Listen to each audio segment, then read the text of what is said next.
L'être humain est une créature dotée d'une incroyable soif d'apprendre. Il apprend en permanence. Or souvent par plaisir, occasionnellement par nécessité, parfois aussi par hasard.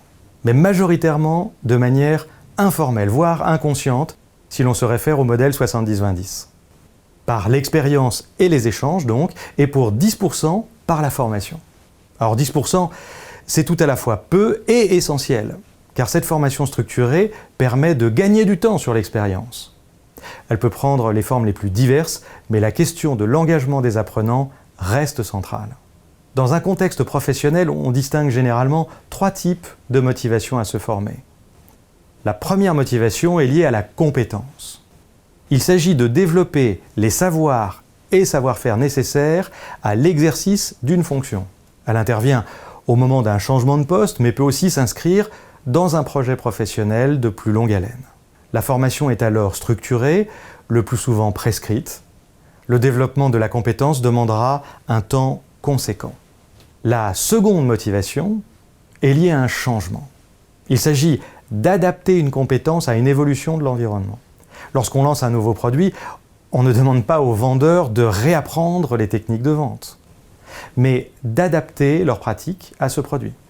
La formation est alors plus modulaire, plus personnalisée, pour prendre en compte les disparités de niveau des apprenants. Elle doit aussi être plus rapide.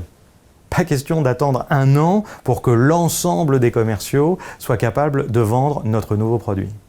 La troisième motivation est liée à un problème. Il s'agit de trouver une réponse à une question opérationnelle.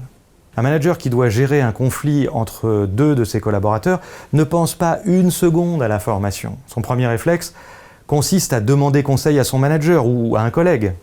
Notre mission, alors, consiste à faciliter l'accès à des réponses opérationnelles et surtout immédiates face à des situations très concrètes. Les dispositifs de formation classiques ne peuvent pas répondre pleinement à ces 3 types de besoins. C'est pourquoi, chez Teach on Mars, nous proposons des formats qui s'adaptent spécifiquement à chacun d'entre eux. Des parcours structurés pour accompagner le développement des compétences, des campagnes pour servir les changements au sein de l'organisation, et enfin des ressources pour disposer dans l'instant de réponses résolument opérationnelles et simples d'accès. Un format pour lequel le mobile learning s'est depuis toujours imposé comme la solution de référence sous le nom de Performance Supports.